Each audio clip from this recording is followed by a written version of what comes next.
Right, so next up, let's get those tracks in there. And there's a couple of different ways you can do this. First off, you can go to the File menu and you can go to Import. Now from here, you can either import a track or multiple tracks, or you can import a folder. You can also import a playlist, but really for this, we're going to be looking at importing tracks. So I'm going to go to Import Track here, and I can choose where I want to get the tracks from. So again, I can go into my music, into that Rekordbox folder that I made. And then what I'm going to do is I'm going to select all of these tracks from within here. And I'm going to use exactly the same technique as we just did. I'm going to click on the top one, then scroll all the way to the bottom, hold down Shift on my keyboard and select the bottom one. This allows me to select all of those tracks. And then all I need to do is click open, and that will import those tracks. Now I'm not actually going to do this at this point in time because I want to show you a different way of doing it. And you can decide which one you like the most. Now you can also go to the Finder on your Mac or the file browser on your PC and drag and drop files directly from there. So I can go to my Rekordbox folder, the folder that we just created with all our tracks in, and I can actually drag and drop these tracks straight into the collection. I find this to be the easiest way of doing it. And when I'm adding more and more tracks to this folder, it's just easier for me to just pick the tracks from within here. So again, from within here, all I need to do is click on the top one, scroll all the way to the bottom one, hold down Shift on my keyboard, and that selects all of these, and then I can drag and drop them straight into my collection. You'll see the plus icon appear there, and I'm just going to drag and drop it into the collection. Now, one of the biggest parts of Rekordbox is the fact that whenever you import tracks, it analyzes them for a whole load of different things. And when you first drop your first tracks into Rekordbox, it will ask you to set the analysis settings.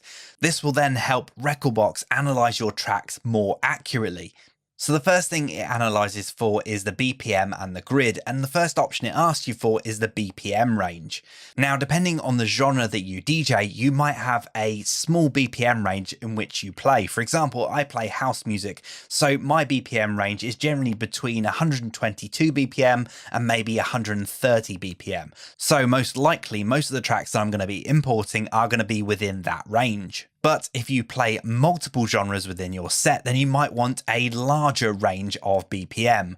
So why change this setting? Well, you can actually help Rekordbox out because it's going to go through and it's going to automatically analyze your track for the BPM. And if you can give it a better range, a more tighter range for what it should be looking for, then it's going to mean more accurate results. For example, if you have both hip hop and drum and bass, then it might recognize one as the other. Say, for example, a hip hop track, it might actually recognize it as double time and maybe double the BPM. But if you can actually narrow it down to just a hip hop speeds, then obviously it will then detect it as hip hop straight away. So the default range is between 70 BPM and 180 BPM. Now, obviously this is quite a wide range and is more open to errors. So if you can actually narrow this down, then definitely do.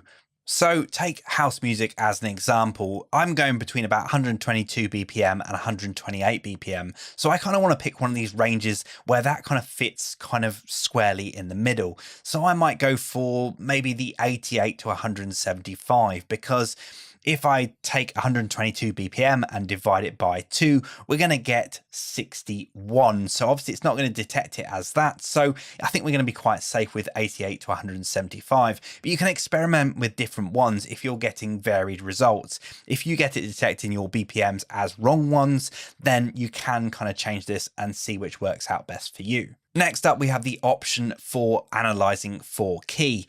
Now, this is totally up to you. If you don't want to DJ in key, then you can just leave this unchecked. Now, there's no real downside to analyzing for key unless you're actually using another piece of software to do this beforehand. So I'm actually going to check this. And finally, down the bottom here, we have this don't ask me again. So every time you import a track, it will actually pop up with this setting unless you check this box. So I'm actually going to check this box because once I've set it once, I'm probably not going to need to do it again. If you do need to change it again, then you can go to the preferences and go to the analysis tab. So I'm going to hit OK, and it's going to start importing those tracks. So we can now see it's going through and it's analyzing these tracks. You can see the percentage here going up. And once that gets to 100%, then we'll see that we now have a waveform within here. We have our artwork. Now, this might take any amount of time depending on how many tracks that you've imported, how quick your machine is, and a whole load of different factors. So now it's gone through and it's analyzed all those tracks. We can see all the information's within there. We have the preview on the left hand side here. We have the artwork and we have all of the information for that track. Now we can actually order this information any way we want to. So say, for example, if I want to order by artist, I just click on the artist column. and that then orders it by artist. I can also do the same with the track title as well. Now I can also move these columns around. So say for example, I usually prefer the artist before the track title. I can click and drag the artist column and just move it before the track title. Now you can order your collection in whichever way you want to, and you can change it whenever you want to, but I tend to order it by the date that I've added the tracks, because whenever I add a new track, I want it to be at the top of the list. So if we scroll all the way to the right, we can see there is a date added column. So I'm just going to click and drag this and move this a bit more towards the left. And then I'll scroll back.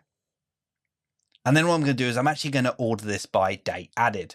So if I click on it once, it will show me the oldest one at the top. And if I click on it again, it will then show me the latest at the top. Now we've just added these 100 or so tracks on the very same day. So it's not going to show any difference within this column. They're all going to have the same date. But when we add another track a bit later, it will then show at the top of this collection. And that's usually a really great way to be able to organize your music.